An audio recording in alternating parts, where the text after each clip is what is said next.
जब आप नहीं थे तब मैं एंकर से पूछ रहा था, अब आप आ गए, अब तो आपसे पूछूंगा। ये तो डायरेक्ट बीजेपी प्रवक्ता बैठे हैं भाई मेरे सामने। गजब बेइज्जती है। सब तंज अपने पास रखिएगा और मेरी इंटीग्रिटी पे क्वेश्चन मत कीजिए। इसकी इजाजत मैं किसी को नहीं देती। ये डायरेक्ट बीजेपी के प्रवक्ता आ गए और आप नहीं थे तो मैं एंकर से पूछ रहा था। जली ना, तेरी भी जली ना। कभी भी कुछ बोलो तो इस बात के लिए तैयार रहो कि पलट के जो तीर है वो उल्टा भी आ सकता है। मैं मेरे पंडा स्टूडियो में रहते हैं दिन रात का। अस्सलाम वालेकुम, मेरा नाम अंजुम अली है और आप देख रहे हैं मेहरू रिएक्ट टीवी। दोस्तों आज की वीडियो बहुत ही प्यारी होने वाली है। ये है आसिम वकार की ठग लाइफ। ये कैसे गोदी मीडिया की और मोदी सरकार की बैंड बजाने के माहिर है। ये एक हिंदुस्तान के मुसलमान पॉलिटिशियन है। ये मुसलमानों की बात करते हैं और अपने हिंदुस्तान की बात करते हैं और इनकी ये बातें गोदी मीडिया को पसंद नहीं आती। इस वीडियो के अंदर हम जानेंगे। आई होप कि वीडियो आपको पसंद आए। अगर आप हमारे चैनल पे नए हैं तो दोस्तों हमारे चैनल को सब्सक्राइब करें, साथ एक बेल आ रही होगी उसको लाजमी दबा दे। तो दोस्तों चलो चलते हैं हम वीडियो की तरफ। आसिम वकार, ये जलती हुई निक्कर पर आपका क्या कहना है? वाह, जो कांग्रेस ने डाली है सोशल मीडिया पर। अच्छा, जलती हुई निक्कर। आलोक शर्मा जी वैसे ही मुझसे नाराज रहते हैं, लेकिन मैं तो साहब जन्मजात विरोधी हूं आरएसएस का जी। आएगा पंच। लेकिन फिर भी पता नहीं क्यों आलोक शर्मा जी कांग्रेस के लोग नाराज रहते हैं मुझसे। लेकिन सच्चाई बोलूंगा, सच्चाई के सिवा कुछ नहीं बोलूंगा। हाँ। देखिए, जिसने भी ये फोटो बनाया है मैं उस पर एतराज जताता हूँ। क्यों? ये जो नेकर का फोटो बनाया है ये गलत बनाया है जी। जहां से धुआं निकल रहा है यहां से निकलता ही नहीं है। धुआं तो पीछे से निकलना चाहिए था। अब पता नहीं कैसे बना दिया, साइड से धुआं कैसे निकल रहा है। वाह। अगर मैं बनाता या मैं किसी से बनवाता तो धुआं जो है वो पीछे से निकल रहा है। जी, पीछे से निकल रहा है, साइड से तो नहीं निकलता। टीवी पर बैठे हैं आसिम वकार, कैसी बात कर रहे हैं? मुद्दे की बात करिए। नेकर नाम की। किसमें आ गए हम लोग? किस चीजों में उलझ रहे हैं? नेकर की सर, नेकर की। अच्छा। ऐसी मजबूरी है नहीं थे कि आप जब आप नहीं थे तब मैं एंकर से पूछ रहा था, अब आप आ गए, अब तो आपसे पूछूंगा। ये तो डायरेक्ट बीजेपी प्रवक्ता बैठे हैं भाई मेरे सामने। गजब बेइज्जती है। यानी बीजेपी का चमचा। उनसे भी डायरेक्ट और इनडायरेक्ट ये सब आपने कहा कि हमारे ये सब तंज अपने पास रखिएगा और मेरी इंटीग्रिटी पे क्वेश्चन मत कीजिएगा। अच्छा, इसकी इजाजत मैं किसी को नहीं देती। आप कह रहे हैं आप अपने मुद्दे पर रहिए, तार्किक तौर पर वाद विवाद करना हो कीजिए। ये डायरेक्ट बीजेपी के प्रवक्ता आ गए और आप नहीं थे तो मैं एंकर से पूछ रहा था। जली ना, तेरी भी जली ना। ये सबसे पहली बात तो ये नेकर किसकी है? बहुत से स्कूल की यूनिफॉर्म है इस तरह की। मैंने देखा बहुत से लोग ऐसे ही पहने घूमा करते हैं। मैं अपने दिल की बात कह रहा हूं। देखिए, अगर चित्र बनाइए तो चित्र ठीक से बनाइए। मेरा अपना मानना यह है। पता नहीं किसने बनाया है, मुझे नहीं पता। मैं आलोक शर्मा जी से कह रहा हूं थोड़ा सा धुआं ठीक करिए सर इसका। और आपकी पार्टी का इस तरह से, अगर आपकी पोशाक का या किसी और प्रतीक का इस तरह से कोई फोटो आ जाता बीजेपी या संघ की तरफ से, आपने तो पूरा देश सिर पे उठा लिया होता।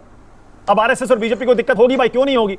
उनकी तो इतनी पुरानी ऐतिहासिक है कि ये ड्रेस का हिस्सा है, उसको जला के दिखा रहे हैं, बताइए। और आप कह रहे हैं कि आप भी उसका मजाक उड़ा रहे हैं। अच्छा, देखिए, नहीं देखिए, दिक्कत तो आरपी सिंह साहब को होना चाहिए थी, संगीत रागी साहब को। वो दोनों चुप बैठे। दिक्कत तो आपको। ना, अरे इसका मतलब इस पेशे को भड़वागिरी कहते हैं। मैं कांग्रेस का प्रवक्ता नहीं, ऐसे ही है। जब टी शर्ट वाली बात आई तो एक साहब ने मुझसे कहा, पहले बताइए 41,000 रुपए की टी शर्ट, और वो भी विदेशी। तो मैंने कहा बिल्कुल सही कह रहे हो यार। हमने कहा बिल्कुल ठीक बात है। हमने कहा जो ब्लैक कलर की कार यूज हो रही है, हमने कहा वो तो यहाँ बनी है बहराइच में। अरे बाप रे, ये तो धोती खोल रहा है। बिल्कुल 45 रुपए की है वो खिलौने वाली। वो विदेशी है ही नहीं, वो तो देश में बनी हुई है। वो जो हवाई जहाज यूज हो रहा है वो भी विदेशी नहीं है। वो जो चश्मा पहना जा रहा है वो भी विदेशी नहीं है। वो जो कलम इस्तेमाल हो रही है वो भी विदेशी नहीं है। वो सब कहीं गोंडा में बनी है, बहराइच में बनी है, बिल्कुल वहाँ हिमाचल प्रदेश में बनी है, उल्लासनगर में बनी है। इस सज्जन को क्या तकलीफ है भाई? क्या तकलीफ है इनको? ये होता क्या है ना कि जब हम कुछ कहते हैं किसी को तो हमें पहले से तैयार रहना चाहिए सुनने के लिए। जी बिल्कुल। इसीलिए वो कहते हैं ना, हमारी इधर मिसाल है, किसी को आप उंगली देना तो उम्मीद रखे वो आगे से चप्पा पूरा देगा, यानी पूरा हाथ देगा। ये अक्लमंदों ने कहा है कि कभी भी कुछ बोलो तो इस बात के लिए तैयार रहो कि पलट के जो तीर है वो उल्टा भी आ सकता है। जी बिल्कुल ऐसे ही है। मैं मेरे पंडा स्टूडियो में रहते हैं दिन रात काम करे जम। संबित पात्रा बोल रहे थे कि इंजीनियर विक्षिप्त था। बिल्कुल मैं एक्सेप्ट कर रहा हूं सर, इंजीनियर विक्षिप्त, प्लान तो बड़ा था मुर्तजा का। और वो जो यतीन नरसिम्हानंद है सर, यतीन नरसिम्हानंद जो है आतंकवादी यतीन नरसिम्हानंद, वो भी इंजीनियर है, कई साल रूस में रहा, नौकरी करता रहा और आके लोगों को कह रहा है हथियार उठाओ और मुसलमानों के खिलाफ जंग का ऐलान कर दो, कत्ल कर दो सबको। वो एक इनका पंडित है, वो विक्षिप्त नहीं है, ये बड़ी अच्छी बात कही आप। वो टेररिस्ट नहीं है, उस पर कार्रवाई नहीं होना चाहिए। मैं तो खुलेआम कह रहा हूं कि कार्रवाई कीजिए मुर्तजा पे। अगर आप में हिम्मत है और आप इंसान हैं और आप ईमानदार हैं, ऐसा तो सोचने का सवाल ही नहीं उठता। और आप में थोड़ी सी भी अगर सभ्यता बची है, भारतीयता बची है, तो मेरे साथ बोलिए कि जिन लोगों ने मस्जिद पे हमला किया वो भी विक्षिप्त हैं, आतंकवादी हैं, उन पर भी कार्रवाई हो। जो यतीन नरसिम्हानंद है, जो एक धर्म विशेष के खिलाफ कत्लेआम का ठीक है, समय जवाब देंगे, समय जवाब देंगे। वो भी विक्षिप्त है। मेरे रास्ते में किसी बिल्कुल सही कह रहा है कि केंद्रीय मंत्री किरण रिजिजू कहते हैं मैं खाता हूं बीफ। यही नहीं, अभी और सुनिए। नागालैंड में, मणिपुर, मिजोरम में बीजेपी के नेता कहेंगे नहीं हम खाएंगे। मैं तो कह रहा हूं कि सबसे पहले यूसीसी से पहले एक कानून बनाइए, गाय को आप राष्ट्रीय पशु बनाइए। गोवा में प्रतिबंधित कीजिए। हम मुद्दे पर आ जाइए सर। जो आपका नॉर्थ ईस्ट है इसमें प्रतिबंधित कीजिए। नहीं वो छोड़िए, वो तो आपको इनके साथ राजनीति करनी है, करिए। ले जाना पालना सर आइए मुद्दे पर बात कीजिए। आप ये बताइए यूनिफॉर्म सिविल कोड कर रहा हूँ। नहीं सुनिए, यूनिफॉर्म सिविल कोड। आपकी माता जी पे बात कर रहा हूँ, आप नाराज हो जा रही हैं। सही है कि मैं आपकी माता जी से बात कर रहा हूँ, आपकी माता की बात कर रहा हूँ, आपकी माता जी पे बात कर रहा हूँ, आप नाराज हो जा रही हैं कि क्या गाय के ऊपर आपको गाय की सुरक्षा नहीं करना चाहिए। गोवा में आप उसको खिलवाएंगे, खाना है वो। नॉर्थ ईस्ट में बकायदा अलग ऐलान खाया जाएगा। नहीं, हिपोक्रेसी की भी सीमा होती है। हाँ जी, बताइए किस टीम में है, कौन सी भी टीम में है, ये बता दीजिए। जिस टीम में आपको रखना हो आप उसमें रख सकते हैं, लेकिन हक ये है, ईमानदारी की बात यह है कि हम हिंदुस्तान के युवाओं की टीम में हम उस टीम में हैं जो टीम आज रोजगार के लिए लाइन लगाए हुए उसको रोजगार नहीं मिल रहा है। हम उस टीम में हैं जो आज शिक्षा से वंचित किया जा रहा है। हम उस टीम में है भारत की उन महिलाओं के साथ खड़े हैं जिनको 350 रुपए का झांसा देकर सिलेंडर 1150 रुपए में बेचा जा रहा है तो मुमकिन है। हम उस टीम में है जिस टीम में देश के संविधान की बात होती है, देश की तरक्की की बात होती है। हम आपकी टीम में बिल्कुल नहीं है। वाह सही है। जनता पार्टी देश के ऊपर हुकूमत कर रही है झूठ बोलकर। पता है ना आप सबको कि किसी ने पूछा कि टैक्स कैसे लिया जाता है, टैक्स कैसे लेना चाहिए, तो उन्होंने कहा सूरज की तरह।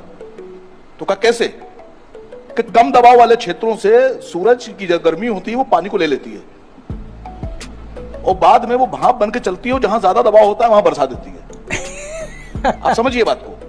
टैक्स हमारा कैसा होना चाहिए, राजा कैसा होना चाहिए? सूरज की तरह, कि जहां पर कम दबाव है वहां से ले, पानी को ले ले, और जहां बहुत गुर्बत है, जहां जरूरत है वहां बरसा दे जाकर। बात तो सही है जी। जहां जरूरत है वहां बरसा दे जाकर। ये होना चाहिए टैक्स का सिस्टम सर। और हम आप कर क्या रहे हैं? हम आप सिर्फ ले रहे हैं और लेने के बाद बरसा कहां रहे हैं? हमने लिया किससे? गरीब। पेट्रोल भरा रहा है टैक्सी वाला, बिल्कुल ऑटो वाला। हम उससे 35 रुपए का पेट्रोल उसको 100 रुपए का बेच रहे हैं, उससे 65 रुपए ले रहे हैं, बरसा रहे हैं अंबानी जी पर, अडानी जी पर। बिल्कुल संकट में है। वाह मोदी जी वाह। जी ऐसे कह रहे, बिल्कुल सही कह रहे हैं। जैसे वकार जो मोहन भागवत ने कहा, फिर वो इस समय बिल्कुल मौजूद है कि हिंदुओं को एकजुट होने का टाइम आ गया। तो उससे मेरा क्या फायदा? आप मुझसे क्या कहना चाहते हैं पहले तो मुझे ये समझा दीजिए। देखिए आप अपने अल्फाज मेरे मुंह में नहीं डाल सकते, बिल्कुल नहीं डाल सकते। मेरा मिजाज, मेरी आइडियोलॉजी, मेरी मानसिकता बिल्कुल अलग है। आप मेरी आइडियोलॉजी तक नहीं पहुंच सकते। मैं एक शेर सुनाकर आपको समझाने की कोशिश करता हूं, हो सकता हो आपको समझ में आ जाए। सही तो है। अल्फाज मेरे मुंह में डाल रहे हैं, उनके लिए एक शेर है कि वो मेरे चेहरे तक अपनी नफरतें लाया तो था, वो मेरे चेहरे तक अपनी नफरतें लाया तो था, मैंने उसके हाथ चूमे और उसे बेबस कर दिया। जी बिल्कुल सही कह रहे हैं। आप नफरत बांटते हैं, मैं प्यार बांटता हूं। आप नफरत सुनना चाहते हैं, मैं नफरत बोल नहीं सकता। जी आप नफरत से देश चलाना चाहते हैं, मैं चारों तरफ मोहब्बत के फूल खिलाना चाहता हूँ। बिल्कुल सही कह रहे हैं। लड़ाई तो हमारी आपकी होगी, मुकम्मल लड़ाई होगी। आप अपने एजेंडे पे चलेंगे, हम अपने एजेंडे पे चलेंगे। आप अपने एजेंडे से पीछे नहीं हटेंगे, हम अपने एजेंडे से पीछे नहीं हटेंगे। आप देश में जितना भी जहर बो सकते हैं बोएंगे, हम जितना भी मोहब्बत के फूल खिला सकते हैं खिलाएंगे। लड़ाई तो हमारी आपकी होगी। क्या बात है सर, क्या बात है सर, क्या बात, ये बात। तो दोस्तों ये थी वीडियो। इस वीडियो के अंदर आपने देखा ये आसिम वकार साहब है, हिंदुस्तान के बहुत बड़े पॉलिटिशियन है और अज़्ज़ुद्दीन अवैसी साहब की ये पार्टी से ताल्लुक रखते हैं। यानी ये जितनी भी बातें कर रहे हैं ना बिल्कुल सही कर रहे हैं, और ये जो बातें कर रहे हैं ये हिंदुस्तानी मीडिया को पसंद नहीं है और मोदी सरकार को ये पसंद नहीं है। वो यही कह रहा है कि आप लोग नफरत की बात करें, हम मोहब्बत की बात करेंगे। आप लोग कहते हैं कि हिंदुस्तान के अंदर हिंदुओं को इकट्ठा होना चाहिए, यानी ये कितनी गलत बात है मेरे देखने वालों के। हिंदुस्तान के अंदर क्या हिंदू ही रहते हैं, उधर और मजहब के लोग नहीं रहते? उधर सिख भी रहते हैं, उधर ईसाई भी रहते हैं, मुसलमान रहते हैं। क्योंकि गोदी मीडिया का काम यही होता है कि अपने मुल्क के अंदर नफरत की बात करना, नफरत ही फैलाना। यानी आपने इस वीडियो के अंदर भी देखा होगा ये शख्स जितनी भी बातें कर रहा है ना, दिल को छू लेने वाली बातें कर रहा है। एंकर सवाल कर रहा है कि आप किस टीम के अंदर है, यानी आप किस तरफ है। वो कहता है कि मैं नौजवानों की तरफ हूँ। इतनी महंगाई है हिंदुस्तान के अंदर, मुझे नीचे कमेंट आ रहे होते हैं कि आप अपने मुल्क के हालात देखो। मैं ये नहीं कहता कि हम हालात ठीक है, लेकिन हमें ये दोनों मुल्कों को सोचना चाहिए। हम दोनों ही इकट्ठे आज़ाद हुए थे, लेकिन हमें करप्ट हुकूमतों ने हमारा बेड़ा गर्क करके रख दिया। ये आप लोगों को भी अपने ज़मीर से पूछना पड़ेगा, क्योंकि इस तरह के लोग होते हैं जो मीडिया को खरीद लेते हैं। मैं ये नहीं कहता कि हमारे यहाँ इधर मीडिया बिकी नहीं हुई, मीडिया बिकी हुई है, क्योंकि जो गवर्नमेंट होती है ना वो जब तक 2-4 चैनल ना खरीद लें उनको वो अपनी पब्लिसिटी करने का मज़ा ही नहीं आएगा। हिंदुस्तान का तो अलमिया यहाँ तक है मेरे नाजरीन के, उन्होंने तो अपनी टोटल ही मीडिया खरीदी हुई है। आसिम वकार ने एक बात बिल्कुल सही की है कि हिंदुस्तान की जो गवर्नमेंट है वो टैक्स किन से ले रही है, वो गरीबों से ले रही है, और निछावर किन के ऊपर कर रही है, अबानियों के ऊपर, यानी जो ज़्यादा अमीर है उनके ऊपर। यही हाल होता है हुकूमतों के अंदर, क्योंकि इन्होंने अपनी आने वाली नस्लों का भी ख्याल रखना होता है। मैं ये नहीं कहता कि हिंदुस्तान के अंदर ऐसा है, पाकिस्तान के अंदर नहीं है। मेरे नाजरीन, पाकिस्तान के अंदर भी ऐसा है, क्योंकि हमारे इधर भी जो लीडर पाए जाते हैं ना उन्होंने अपनी जायदादें बाहर बनाई होती हैं, इसीलिए तो ये जैसे सियासत से बाहर होते हैं ये बाहर भाग जाते हैं। तो दोस्तों हम आपके लिए इसी तरह की मालूमात की और इंटरटेनमेंट की वीडियो लाते रहेंगे, आप लोगों को इंटरटेन करते रहेंगे। आप लोगों ने क्या करना है, अगर आप हमारे चैनल पर नए हैं तो दोस्तों हमारे चैनल को सब्सक्राइब करें, नीचे अच्छा सा कमेंट करें आप हमारी वीडियो कहाँ से देख रहे हैं, कौन से इलाके से देख रहे हैं। तो दोस्तों अब हमें इजाज़त दीजिए, आने वाली वीडियो तक अपनी सेहत का ख्याल रखें, तब तक खुदा हाफिज़।